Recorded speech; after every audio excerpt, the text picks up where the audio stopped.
Bonjour à tous, bonjour à toutes, bienvenue sur notre direct live Facebook depuis le Bioparc de Charleroi, une journée particulière puisqu'il s'agit du Bioparc Student Day, donc une journée vraiment dédiée à la rencontre entre les entreprises et les talents de demain.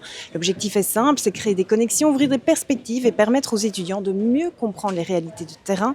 Et justement pour ce premier plateau, pour cette première rencontre, j'ai le plaisir de recevoir Johan Arnold de IQVIA Laboratories. Bonjour. Bonjour. Et Manuela de Lumans, tu es en Master 1. Bonjour à tous les deux. Alors je vais commencer par le début. Je vais d'abord peut-être vous demander de vous présenter, de nous dire un petit peu votre fonction et surtout présenter aussi votre laboratoire. Oui, merci beaucoup pour l'invitation aujourd'hui. Je suis ravi d'être ici et de pouvoir partager mon expérience au laboratoire ici avec vous aujourd'hui. Donc moi, oui, c'est Johan Arnold.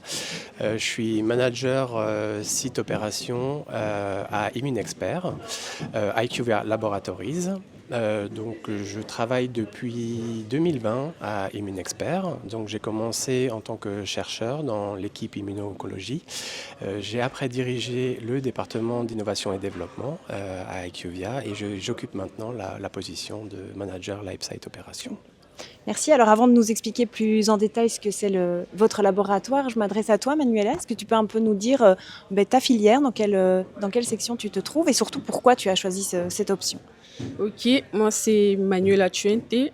Je suis étudiante à l'université de Mons, Master 1, sciences biomédicales à finalité approfondie. Pourquoi la science biomédicale? Oui. En fait, je suis passionnée par la recherche et découvrir des nouvelles techniques d'innovation. C'est donc ça qui m'a poussée à choisir cette filière. En gros, c'est ça en fait. D'accord. Ok. Merci. Alors justement, ta présence ici au Bioparc, explique-moi un petit peu. En fait, je veux rencontrer des entreprises qui font dans la biotech. Du coup, on ne sait jamais, je pourrais trouver un stage, un job et pouvoir m'imprégner dans le secteur professionnel et découvrir aussi, comme M. Arnold, beaucoup de choses plus tard. Oui. Très bien. Alors, Joanne, justement, est-ce que vous pouvez un petit peu m'expliquer ce qu'est IQVIA Laboratories précisément? Oui, en termes simples, évidemment. Oui, je vais essayer de le vulgariser au maximum. Donc nous, à IQVIA Laboratories, donc, c'est assez marrant parce qu'on peut voir l'entreprise de la fenêtre ici. Ouais. Donc on est basé sur le Bioparc. On existe depuis 2014. Et en fait, notre rôle à Immunexpert, c'est vraiment la découverte du rôle du mécanisme d'action des différents médicaments.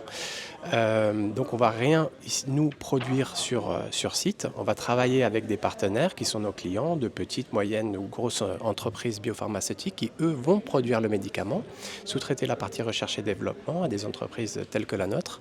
Et nous, notre principale activité va être de découvrir ce mode d'action des différents médicaments à partir de tests qui sont réalisés, des tests in vitro sur des donneurs, sur des sujets sains.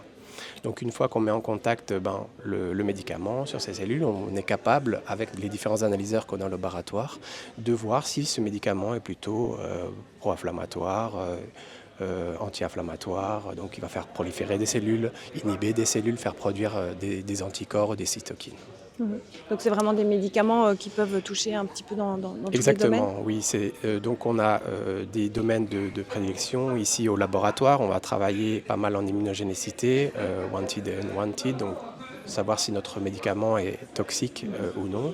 On a aussi des départements d'immunofonctionnalité qui vont regrouper l'immuno-oncologie, la cell and gene thérapie.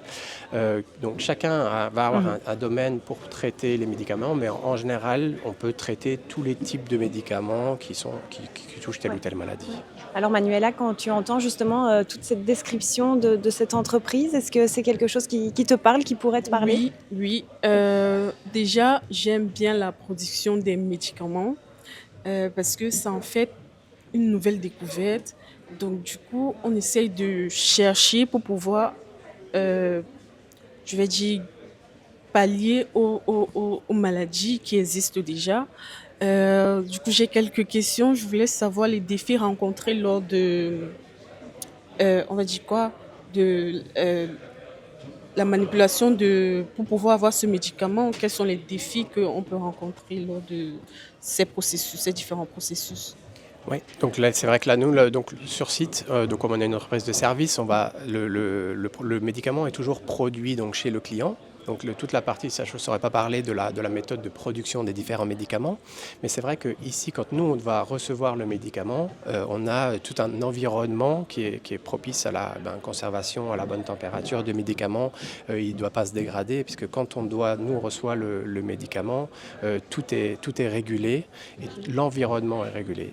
Notre environnement de travail est régulé, hein, donc le bâtiment doit est régulé de manière de...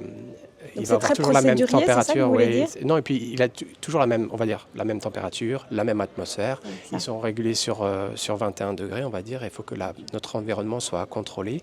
Il faut qu'il soit stérile, donc clean, pour lorsqu'on teste en fait le médicament, on soit sûr qu'il n'y ait pas de dommages, on va dire, collatéraux. Donc c'est vrai qu'on est dans ce milieu de stérilité permanent et chaque médicament doit être conservé à sa température et donc tout est réglementé. Ouais. Ok, donc du coup, c'est pas possible d'avoir des médicaments qui sont dégradés. Alors c'est possible d'avoir de la dégradation, mais c'est quelque chose qu'on doit détecter. Ok. Je veux dire, qu'un médicament soit conforme ou non conforme, est-ce qu'il y a un problème soit au niveau de la production, donc ça c'est les entreprises biopharmaceutiques qui s'occupent de ce défi-là, et nous, ça va être pendant notre expérience, que le produit soit toujours conforme. S'il y a de la détérioration, c'est quelque chose que nous, à travers nos tests et nos contrôles, on va devoir déterminer. Alors Ok. là, on parle quand même de manière assez précise du métier, mais je prends un petit peu de recul par rapport à ça. Toi, Manuela, quand tu te projettes dans un avenir plus ou moins proche en ce qui te concerne, quels sont un petit peu ce que tu pourrais rechercher dans un boulot? Je ne parle pas spécialement techniquement, mais en tout cas, est-ce que tu as besoin d'être stimulé? Tu as besoin que ça change tous les jours? Est-ce que tu as besoin plutôt de quelque chose qui soit cadré, qui soit régulier? Explique-nous un petit peu tes envies. Je suis plutôt de la team que ça change tous les jours pour ne pas être sur la routine. Du coup, avoir changé de secteur d'activité, toujours au sein du laboratoire, quoi. Donc, je travaillais dans d'autres secteurs, toujours au sein du laboratoire, un peu comme aller contrôler si le médicament est toujours de bonne qualité et tout. Parce que la routine, en fait, je me dis, ça fatigue le cerveau pour moi. Et chaque jour dans la routine, c'est pas évident en fait. Des fois, ça ne donne pas ça ne motive pas d'aller Ouais. travailler. Donc, pour moi, c'est changer, pas être carré quoi. Ouais. Alors, Joanne, quand vous l'entendez, est-ce qu'il y a justement des métiers chez vous qui ne sont pas routiniers? Oui. C'est vrai que Lesquels, par l'environnement l'environnement de CRO, dans l'entreprise de service, est quand même très dynamique. Donc j'entends, on peut retransmettre la définition que vous avez, vous, de votre futur job à des métiers qui correspondent totalement à IQVIA. La flexibilité est importante pour nous parce qu'on a des projets avec différents clients. Hein. Donc il faut quand même se rendre compte qu'on est 21 sur site. Je pense que sur l'année 2025, on a fait 133 projets, je pense, sur l'année. Donc le turnover des différents projets est très rapide. Il va durer 2-3 mois environ, avec plusieurs projets qui sont faits en parallèle, avec différentes molécules qui sont différentes. Donc en termes de flexibilité, qui peut aussi engendrer un petit peu de stress dans un environnement d'entreprise de service qui est aussi présent. Et donc c'est vrai qu'il y a des personnes qui sont adaptées pour cette flexibilité et qui n'ont aucun problème à s'adapter, parce que c'est vrai que des fois, nous on doit recevoir pour commencer nos expériences le composé du client, et des fois on pense qu'il va arriver ou on nous promet que le composé va arriver à ce moment-là, mais il n'arrive pas. Donc il faut qu'on soit assez flexible pour se dire on n'a pas ce composé-là, mais on a ce composé-là, donc on va changer notre expérience et on sait ça le matin. Ouais. Donc c'est une forme de flexibilité qu'on a nous besoin, mais qui n'est pas adaptée à tout le monde. C'est pour ça qu'il y a des postes qui sont très exposés à cette flexibilité, mais il y a des projets, il y a des postes aussi qui demandent un peu plus de régularité, de planning plus fixe, et qui conviennent très bien à d'autres personnes. Alors Ok. justement, Manuela, quand tu entends un petit peu ces descriptions de métier, est-ce que c'est quelque chose qui t'emballe justement ou Ouais. est-ce que tu as d'autres craintes peut-être par rapport à ce secteur? Non, je suis totalement emballée. Ouais, totalement emballée. Donc là, je ne sais pas si vous avez un master, une étudiante diplômée en master, par exemple, comme moi. Est-ce qu'elle a la possibilité d'être employée dans votre entreprise?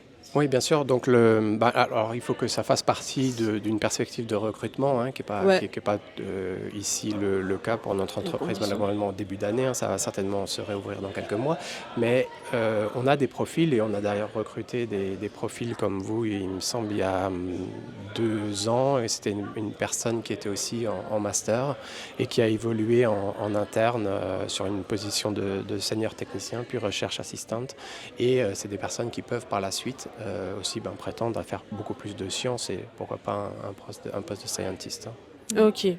Donc, du coup, vous êtes plus pratique que fondamental, ou Alors, c'est un mélange des deux? oui, on a un peu un mélange des deux parce que ça reste un laboratoire de recherche et développement, mais on est aussi drivé par la question du client. Donc on a un cahier des charges, hein, un devis où le client vient avec son médicament et il va avoir une certaine aussi question. Il va falloir qu'on réponde à cette question de manière optimum avec un test in vitro, hein, sur des cellules de donneurs sains. euh, afin de répondre à cette question. Donc on a peut-être un peu moins de flexibilité, on va dire, sur la définition de la question, mais la manière d'y répondre est totalement ouverte. Ok. Quelles sont un peu les qualités humaines et techniques, mais surtout humaines, donc peut-être les soft skills que vous pourriez demander? Ouais, alors c'est vrai que on parlait de flexibilité, hein. C'est vrai que dans un environnement de service, on a besoin de cette flexibilité. Donc ça, c'est du soft skills, mais on a aussi besoin un travail de qualité. C'est vrai que la qualité est très importante. On est un laboratoire qui est non régulé, mais qui a un niveau de qualité très exigeant. Parce que le client l'exige aussi, et c'est normal. Mhm. Mais la rigueur est très importante au laboratoire. Les composés qui passent entre nos mains vont peut-être, il y a déjà eu des cas dans le passé, aller sur le marché. Donc si on ne peut pas faire des expériences et notre résultat à la fin c'est on n'est pas sûr. Je veux dire, il faut que notre qualité de résultat soit robuste, qu'elle soit reproductible et qu'on soit sûr des résultats qu'on va délivrer aux clients parce que ça va compter. Est-ce que ce médicament-là pourra passer en clinique ou non face à la régulation? Après, c'est eux qui soumettent leurs composés à la régulation, pardon. Mais la rigueur est très importante. Ouais. La rigueur, on l'a entendu, Manuela, c'est quelque Ouais. chose que tu as? Ouais, en fait, moi, j'ai déjà fait des stages. Donc, du coup, pour la rigueur, c'est très important en laboratoire parce que, comme on l'a dit, il ne faut pas faire quelque chose qu'après, nous ne sommes pas sûrs du résultat. Donc, ils ne sont pas là pour tuer les citoyens, quoi. Mhm, Ok, tout oui, à fait. pour la C'est rigueur, mieux. ouais. Alors, dernière petite question par rapport à votre présence à tous les deux aujourd'hui, donc au Student Biopark Days, je le dirais bien. Voilà, explique-nous un petit peu ta présence aujourd'hui dans ce salon. Ma présence, je dirais, Et comment ça se passe? Quelle est l'ambiance? Qu'est-ce qui t'intéresse ici? c'est plutôt très enrichissant. Déjà, j'ai déjà fait un atelier où j'ai été, on va dire quoi, émerveillée par ce que j'ai compris. Parce que je n'ai pas l'habitude de le faire, de participer à ce type de, De salon. de Ouais. salon, ouais, je dirais. Donc, du coup, je suis émerveillée et ça me motive plus à me concentrer sur mes études, à donner le max de moi pour pouvoir Ouais. être dans ces bibliothèques. C'est un de ces quatre, quoi. Eh ben, c'est tout ce qu'on te souhaite, Manuela. En tout cas, continue comme ça. Merci beaucoup. Merci. Et Joanne, peut-être dernière question justement pour vous également, cette présence ici dans le salon, c'était important d'y être? C'est important d'y être. Il y a énormément d'efforts de la part du bioparc, hein. Dominique, je pense, en parlait juste avant nous. Mais donc, du coup, c'est important que les entreprises soient aussi représentées. On en discutait aussi avec la collègue avec laquelle je fais les présentations pour IQVIA aujourd'hui. C'est vrai qu'on aurait bien voulu, à notre époque, peut-être avoir des journées comme ça où on peut voir que finalement l'université et le secteur privé ne sont pas si loin et que c'est peut-être une fausse idée. Et je peux bien en parler aussi aux différents étudiants, puisque j'ai fait 10 ans de recherche fondamentale et maintenant 6 ans de recherche en privé. Et on voit que la relation des deux est fondamentale dans la finalité qui est de produire des médicaments qui vont soigner telle ou telle maladie. Et les deux marchent de quinconce. On est obligé de comprendre des mécanismes pour pouvoir avoir une action sur telle et telle maladie et pour pouvoir le soigner. Donc c'est très enrichissant. Un dernier conseil à adresser à Manuela pour son futur? Un conseil, c'est de faire déjà ce qu'on aime, pas se forcer et qu'on a le temps. On se rend compte finalement, il n'y a pas de mauvais choix, parce que la question du choix est fondamentale. On se pose des questions. Est-ce que j'ai fait le bon choix dans tel ou tel master ou dans telle ou telle université? Et on se rend compte au final qu'avec mes collègues, on arrive sur un métier. On fait à la fin le même métier et on en a des parcours qui sont complètement différents. Et ça, c'est chouette de le voir et c'est enrichissant aussi pour l'entreprise. Donc on ne se trompe pas, il faut juste le faire à fond, le faire de la manière la mieux possible et de s'éclater aussi. Ouais. Parce que je veux dire, en sciences, c'est quand même pas mal de fun aussi, quoi, donc il ne faut pas l'oublier. Tout à fait, merci en tout cas à tous les deux et puis surtout passez une bonne journée encore aujourd'hui puisqu'elle n'est pas encore terminée. Et puis quant à nous, restez connectés parce que c'est pas fini, il y a d'autres plateaux avec d'autres rencontres qui vous attendent tout au long de cette journée. Merci beaucoup. Merci.